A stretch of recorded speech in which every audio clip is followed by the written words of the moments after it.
Deputy Michael Fowler, Fowler, from the Monroe County Sheriff's Office. Here this morning to give you an update on our search efforts for Mr. Ross. Recap from yesterday that Mr. Ross and two acquaintances were boating all afternoon on Irondequoit Bay. We learned that they anchored off of the bluffs that are commonly known as Sandy Point about 2:15 p.m. They remained in that site anchored for approximately 3 hours when Mr. Ross entered the water to cool off. He was wading in waist-deep water in an area that has a very uneven bay floor. It quickly drops to about 12-foot depth with very little warning, and then approximately 60 feet offshore, it suddenly drops to a 60-foot depth, water depth. So those are very sudden changes in the depth of the water and a little bit of a change with the current, and it does create a little dangerous situation. As I said, he was wading in that water, cooling off in the waist deep when they lost sight of him, and that was the last time he was seen, was approximately 5:15 yesterday afternoon. The Sheriff's Office, West Webster Fire Department, the Coast Guard were all notified shortly thereafter, and we sent boat crews out to the scene to initiate a search. We also asked for support from the New York State Police with their helicopter. The Coast Guard put their boat in the water, and we coordinated a lengthy rescue effort as soon as possible after that. That took through late into the night. We suspended the search at about 12:30 a.m.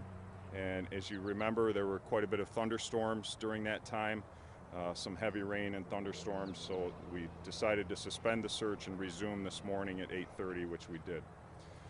We're now in the process of resuming the use of the side scan sonar. We're going to continue to identify areas that are of potential interest to us where we could deploy divers into the water. We'd like to get that sonar done first before we start deploying divers so that we can identify as many possible locations beforehand. It saves time. Just identify all your locations first and then put your divers in and move them from one to the next. So that is our plan right now. We anticipate within the next hour or so that we'll be putting divers in the water to start actually physically verifying those locations. They're getting prepared to do that right now. One of the things I'd like to point out is that, as you're all well aware, our scuba team has been very busy over the last 6 months with some difficult conditions. We've talked about the vehicle in the river back in February with the ice in the river involved in that, and working in the bay through the thunderstorms last night. It's a tough job. They were heavily involved in the Henpeck Park drowning in Greece with that recovery effort, and it's been a long 6 months for them, and it takes an emotional toll, as you can imagine. So we're going to offer them as many resources as possible at the conclusion of this, as we always do. We're going to continue that effort, but I just want to highlight that the efforts that they have shown over the past 6 months and their teamwork and the outstanding efforts that they put forth. I can't be more proud of that unit, and we are very lucky to have them and their compatriots at the Rochester Police Department also helping us. I'm prepared to answer any questions if you have any. Can you walk me through, you mentioned they're doing some work before the divers actually go in, marking some spots. What are they looking for that would make them think that's a spot to search? So if, I won't do this justice, but if you think about a typical sonar type equipment with a video screen on the boat, what they do is they attach the sonar to the side of the boat and they continuously drive a pattern over the water, and it will actually reflect changes in the image on the bottom of the bay, and it will show you an image of something that may be on the bottom of the water or in the water. And they have to use their best estimate, and they'll take measurements and things like that and associate it with what they're looking for. And as I said, you can't do that at the same time you have divers in the water. So they're going to use the sonar and mark as many possible locations first, and then put the divers in and systematically go through in order of priority. Do you know what time they got out on the water? I know you mentioned they anchored at 2:15. So they rented the boat yesterday morning.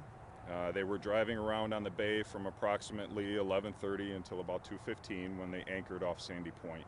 Did anyone jump in the water after him? Do you know anything They did make an effort to search for him, yes, and then they called 911. Were there life jackets on board? Yes, and I'm sure the follow-up question becomes the investigation that's also being conducted with this. That will continue. We're not going to release any results at this point, but the investigation does continue. At this moment, we're focusing everything on the recovery right now, and then we'll follow up with that. Is this a recovery effort now? Yes, unfortunately, this is a recovery effort.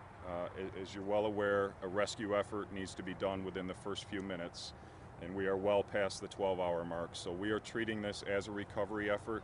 The one point I would like to make is that we don't have confirmation that he is in the water.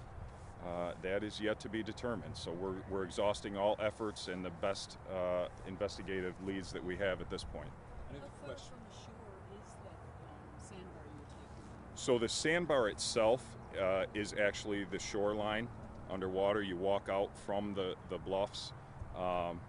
It goes out about 12 feet, and then it starts to drop off a little bit over your head. And then about at the 60-foot mark is where it takes a sudden and drastic change in depth and drops down to the 60-foot depth mark. Is that cove right there by the... Yes, it is. You can see the mudslide down the side of the embankment. That is it's an unofficial term, a nickname referred to as Sandy Point, and it can be a dangerous location. We've had issues in the past with kids sliding down that mud hill into the water and things like that. It's not definitely not something we encourage. I know he got off the boat. Could he swim? Was there any question? Everything we're being told is that he was a swimmer, yes. Do you know if alcohol may have been involved? We're still investigating that.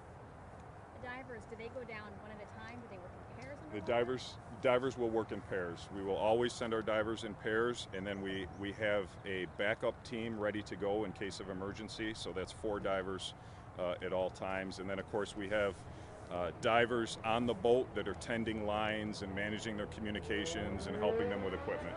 It looks like you have a kind of a perimeter setup. Is that side blocked off for all the fishermen around? Yes, it is. We've asked for assistance from the Coast Guard to help us keep the public away, but we appreciate it. So far, they've been very cooperative. Is there much of a current at those lower levels?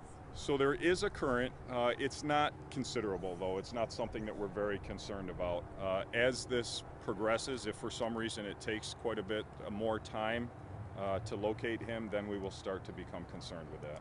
That point where that drastic drop-off is would you advise people anything if they get in the water in those areas? That's pretty much the typical scenario all up and down the bay, is that for the boating traffic and for the commercial boats that used to come in here, it is a drastic depth change when you get to that channel down towards the center of the bay, especially around the area of the bridge. The state police helicopter was up yesterday. What's their role in that, and will they be back today? So if we find a need for them, we will absolutely ask them to come back, and they have offered their services repeatedly. Yesterday, when our focus is also on the shoreline, did he swim to shore and then require help along the shore? That helicopter was very important for us to make sure that we were looking in the right area. At this point, I'm sure they will be back. They've offered to come out and fly, and I think I hear them now. So, but we don't have a specific task for them at this point. What do you know about Mr. Ross? Does he have family in the area? Do you know much about him? He does have family in the area. They've been very cooperative with us. Obviously, they're very concerned, and we have shared with them the status of our investigation. We've been in constant communication with them and offered our victim services to them and things like that to help them deal with this, especially until we get to the point where we have a determination and a recovery completed. Do you have a better idea on how quick the turnaround was when he got in the water to when the friend and the other family member realized that he was gone? So the moments between getting into the water and realizing he was gone, we don't really have a narrow time frame.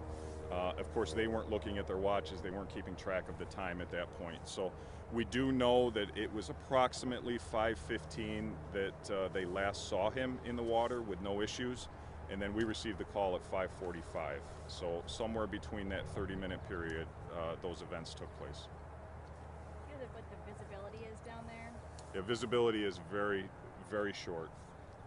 It's a little better than the river, especially when you get towards the center, but where they're working, it's very dark in that 60-foot depth area, and they're going on top of the shelf and off the side down into the deeper water. So the visibility is probably a few feet at the most.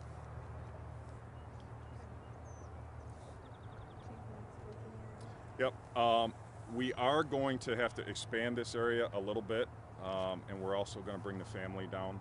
They've requested to come, and we're going to cooperate with that. So we're going to ask you to finish up your shots from here, from the command post, get your footage that you need from here, and then we're going to move back to the original media staging area up on Ridge Road for any future updates. Okay, but we can certainly, we'll give you advance notice of that. So if you're going to move around, that's up to you. But this will be the last update that we do from the command post. Thank you. Okay, thank you.